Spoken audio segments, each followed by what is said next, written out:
So I've been thinking about these two specific ways of telling a story. Right. Hello. So I've been thinking about these two specific ways of telling a story. And I was going to just make this an Instagram reel, but then I had too much to say and it didn't fit into a minute and a half. So we're here instead. Basically what I've been thinking about with it is these two specific ways of telling a story. And these are not the only ways to tell a story, just to put that out there. Like, I'm not suggesting that the only ways to tell a story are like these specific two ways. But these are two that are kind of in opposition to each other, and I've been thinking about it a lot. And we'll get into why I've been thinking about it and how that's relevant in a bit. But basically, they are what I will, for funsies, entitle "You May Be Wondering How I Got Into This Situation" and linear narrative. So a linear narrative is you just go from start to finish, and that's kind of that. And I've been thinking about it in a lot of different ways. And I realized while I was thinking about it that I actually did this with Welcome to Humanity. I have both of those formats of storytelling, but sort of in a weird and wonky way. So the benefit, another example of someone playing with these two different ways to tell a story is in the original Odyssey. Yes. In the original Odyssey, or at least the Odyssey that we have to this day, the story starts with "Sing to me, muses," as all epic poems have a tendency to do. But the actual story itself starts, Odysseus' story starts on Calypso's island, which is the second to last place he journeys to before he gets to be free and go home. Spoilers for a very well aged piece of media. But yeah, before he gets to be free and go home, he goes from Calypso's island to, gosh, I can't remember where he goes. That's been a while. Goes, and then he, on this second place that he goes to, Phaeacia, I think. He has to tell his whole story. So you know where he is and how he gets there, and the fact that he's completely alone by the time before the story even really starts. You know that he is completely alone as soon as you first meet him on the page. And then, despite the fact that it's not "you may be wondering how I got myself into this situation" exactly word for word, he then does tell his story to the Phaeacians, probably. About all of the different things that he's been through. And as a framing, knowing where somebody's going to get to before you really start the story is a very interesting concept. They did it with Twilight as well. I know. The Odyssey, Twilight, Welcome to Humanity. This runs the gamut of things. But they did it with Twilight as well. In Twilight, you get to see the moment in the climax of the novel where she's going to die. Right at the beginning, before the story starts. That is your teaser page. And it is such an interesting framing device because it ceases to be where do they get to and becomes a how did they get there, right? So you're not sitting there the whole time in the story going, oh gosh, is he going to die? Because you know he's not going to die. You're not sitting there for the whole story thinking, oh, is Bella gonna die? Twilight. You know that she gets into that specific position where she might die. I mean, it's unclear in the preview bit. And it's with Welcome to Humanity, as my final example, you have this moment of when you meet Blue in part one of chapter 1 in, Welcome to Your New Life, Ravi, in Awakened. They are in the Resistance. They are alive, they've got short hair, they're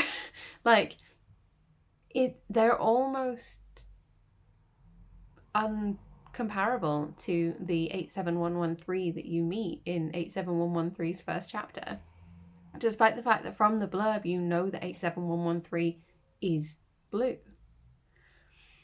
And as a framing, it's a really interesting one because, again, like I said, it guarantees a specific point that they're going to get to in the story. Not necessarily an end point, I would say, but a specific point that they will get to. No matter what happens, no matter what else happens in this story, eventually this character is going to get to the point that you have already seen, right? Whereas a linear narrative, you don't know where they're going to go. You know, like, you don't have any idea necessarily. Like, you can pick up on foreshadowing and stuff, but that's it. That's the extent of your ability to figure out where they are going in the story and how they're going to get there. So instead of the framing being how are they going to do that, it's more about what is going to happen, you know? How is it going to happen versus what is going to happen? And that is a very different set of questions that your reader might be asking. And the reason I've been thinking about this so much, especially about the Odyssey, is because... What is his name? There's this composer. I want to say J. Herons? But J might be an initial. I'll put a link. But there's this composer who has been writing a Odyssey musical. It's called Epic. Because it's an epic poem. I love that. It's called Epic, and it's an Odyssey musical. And he's bringing it out in bits of concept recording, and then hopefully doing more and interesting things with it, because it's already interesting and he's already doing interesting things with it. So more and more interesting things, or further interesting things, not things that are more interesting. Anyway, the point I'm trying to make here is that he is doing this retelling of the Odyssey, and he's doing, in my humble opinion, as someone with a BA in classical civilizations and classical studies, I think he's doing a really good job. But what's interesting is the story doesn't start in Ithaca the way it does in the book. I'm nudging my head over that way because my book's on the bookshelf. It doesn't start in Ithaca. It doesn't start with him on Calypso's island. We haven't met Calypso yet. He's telling the story, this composer, the musical version of the story is being told in chronological order. So we start at Troy. And what's really fascinating to me about that is that at Troy, well, Troy doesn't actually happen in the original Odyssey. Well, it does. It happens. It happens off page. It happens off poem. It's not something that you get to see happen. You just have to know about it in advance. Or, like, it's just, if you don't really know anything about it, it's just a framing device. We're coming back from war. That's it. And, like, I find it so fascinating that this is such a huge change. But that's not actually the point I'm trying to get to. The point I'm trying to get to is, I know the Odyssey inside out. I have studied it for 5 years. 5 years. And it boggles my mind that when I am reading the Odyssey, I know everything that's going to happen next. I am in a chapter, or a book, as they actually call it when you're studying the Odyssey. But it's a chapter. I'm in a chapter of the Odyssey, and I'm like, oh yeah, this is the one where, you know, like, like how they title episodes of Friends, the one where. This is the one where this happens. This is the one where they meet the Cyclops. This is the one with Scylla and Charybdis. This is the one with Circe. This is the one with the underworld. This is the one, whatever. And I'm still doing that with the musical. Like, they'll start something and I'll be like, this is where we are in the story. I've located myself. But because it's being told out of order, I am not out of order, that's the wrong word, because it's being told in order, out of order of the original narrative, in chronological order, I'm being, like, caught in the suspense of it in a way that doesn't normally happen. Because normally, you know that, like, for example, in the Aeolus saga part of it, you know that when Aeolus gives them the jar of wind, it's a jar. I'm fine. Sorry. Every container in the ancient Greek world is a jar. It's all jar. It's not a box. It's not Pandora's box. It's Pandora's jar. It's not a bag of wind. It's a jar. It's a jar of wind. It's always a jar. Everything is a jar. Anyway. When Aeolus gives him the jar of wind, he's not, he doesn't tell his guys, his men, his soldiers, what's in the jar, right? But it's the wind. And so they end up, and it's a specific directional wind, so they end up blowing themselves away from Ithaca, where they're trying to get to their home, because they think it's treasure. And Odysseus doesn't tell them because, well, they've been through some pretty fraught circumstances, and he's not exactly sure he trusts his men yet, or rather anymore, which is a bit sad. But also fair, because they open the fucking jar. But but like, when you're reading the Odyssey, when you're wading through reading the Odyssey in its original format, where you start knowing that he's not got back in that time period, that he's telling this story to the Phaeacians on an island that is not Ithaca, after having finally managed to get off Calypso's island, you know they're going to open the jar. There is a certain level of suspension of disbelief that cannot happen there, because you're fully aware that they're going to open the jar. It's literally part of the framing of the narrative that that's going to happen. They're not going to get home, and you're sort of sat there with this jar of wind. This jar of wind, thinking, who's going to open it? How is it going to happen? Because you know it's going to happen. But when I was listening to the Epic the Musical Aeolus saga, and Odysseus is falling asleep with this jar, well, bag in that one, but container of wind, and I was fully there like, oh no, he's gonna fall asleep, and then they're gonna open the jar, and it's gonna be a nightmare. They're not gonna make it home, as if it was the first time I'd ever interacted with it. And it's like, again, I studied this thing for 5 years. 5 years of studying it, and like, that does not make me an expert on the Odyssey. People have studied it for far longer than that, and in far greater depth. But 5 years of studying it, and I managed to accidentally suspend my disbelief because it's in a different format, told in a different order, and I'm just mind-boggled by that. And that got me thinking, like I said, about framing of a narrative, and how do you go about doing it well, and what's the best framing for any individual narrative. Like, do we want to frame it with, like, do you want to frame it where it's an inevitable that you will get to, or do you want to frame it as a how do we get, like, or as a, like, what's going to happen next? And I think framing it as a how do we get there is more like the giving the reader the experience of rereading something compared to reading it for the first time, which is neither a positive nor negative in itself. It's just a fact. Like, rereading something allows you to see more clues than you would otherwise necessarily have seen, and if that's kind of what you're going for, that's pretty great. But like, sometimes that's not what you're going for. And like, the reason that, well, not the reason, nobody knows why the Odyssey is the way it is, but there's theories, but nobody knows. But like, there's the possibility that the reason that the Odyssey starts the way it does is to be there like, hey, by the way, Penelope and Telemachus and all of these people are important, and don't forget that they exist. This is the situation they're in.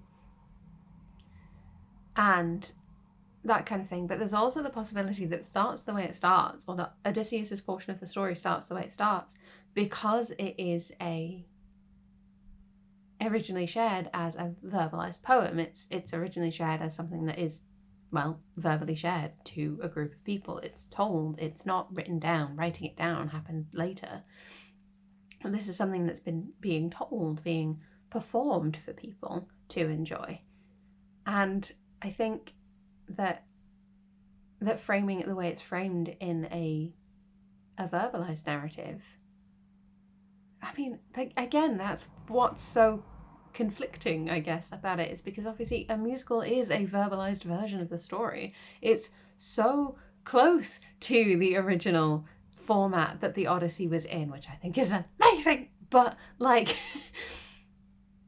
the framing is obviously so different, considering that it is told the same way. And that's got me thinking as well about yet another piece of ancient to modern media. The Hadestown version of the Orpheus and Eurydice myth, where at the end you get told by Hermes, I think, that thing of like, well, you want the story to end differently, but it never will, basically. Like, I'm paraphrasing here. But it doesn't matter how much you want the story to be different the next time. It's always the same.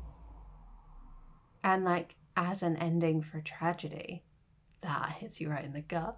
But like, it's so clever because it's that thing again of it replicates that traditional, possibly original framing of how these stories would have been told, which is, as I said, told verbally to a group of people, performed for them. I don't really have a conclusion. I just wanted to talk about it. I just wanted to open the floor to conversation about this. I do think I will actually have this little sort of pseudo conclusion of, I think that framing children's narratives where something dark and heavy is going to happen as a how did this happen, as a sort of inevitability, can be quite healthy and helpful, especially if you're like, if the child, that's the word I'm looking for, is interacting with that kind of story for the first time. Like, it's not necessarily super helpful for kids who are going through a hard time and looking at like darker media, because they need to know that some people have it worse, or they need to know that other people are also struggling, or they just can't deal with the happy kids media because that's not their real life. I know people who had that as kids, because some kids have that. But for kids with a healthier life, sometimes that framing is helpful. And I wonder if that's part of it, if it's just that thing of like, adults who've been through little hardship find the framing easier, or the certainty of where it's going is potentially helpful. Like, I have done before where I've been watching TV series or like a movie or something, and there's some specific element of it that is too anxiety producing or too tense for my comfort level in the situation that I'm in when I'm watching it, that I've looked up what happens so that it ceases to become a, oh my gosh, what's going to happen tension, and proceeds to become a like, oh wow, how is that going to happen? Like that reassurance that this is how it's going to end. This is how we're going to get where we're going. Not even this is where we're going, and the how we get there is the interesting part. And like, I know that, and I'm going to probably catch some flack for doing that, because some people think that it's inappropriate or weird, or like, just take it as the piece of media gives it to you.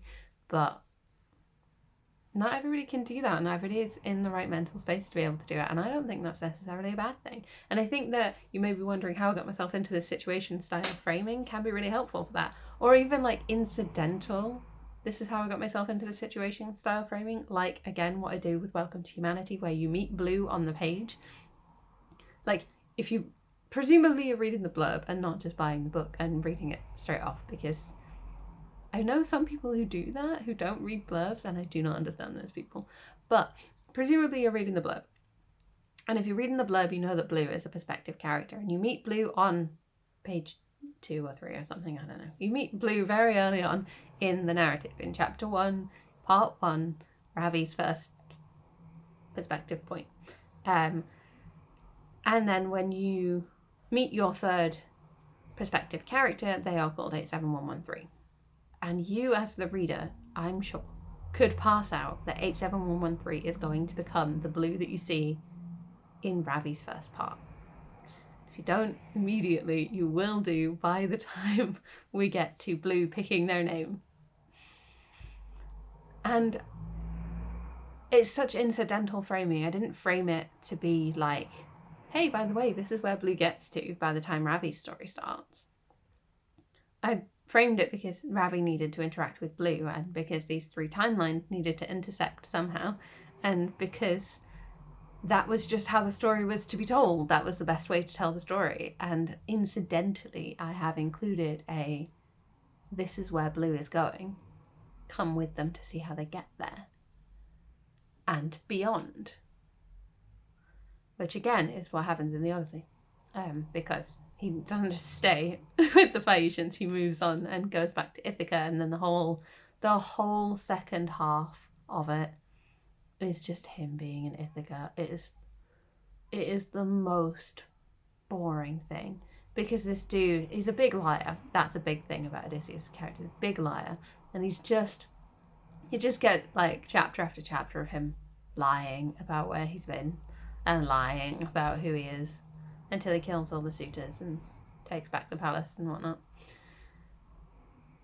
And if anyone's interested / confused, the reason he can't just take over the palace again, the reason everybody wants to marry Penelope, is because the palace, the land, the title, it's all tied to Penelope. It's Penelope's title. And whoever she marries gets to do all the work.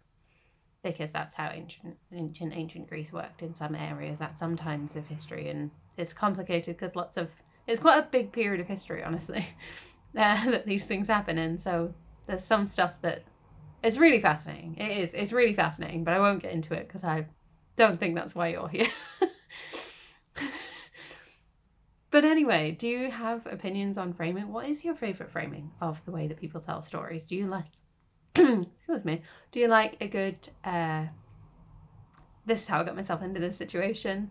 Or are you a bigger fan of just letting the book take you where it's going to go? Or do you have another preference that I haven't even touched on in this video? Let me know. If you want to stick around, there are like and subscribe buttons. And if you want to find out about all of my books, including Welcome to Humanity or my newest book, Not the Fighting Kind, all the links you need are in the description box below. My website is always the best place to look, willsoulsboomercraft.com. And like I said, there's a link. You don't have to spell it.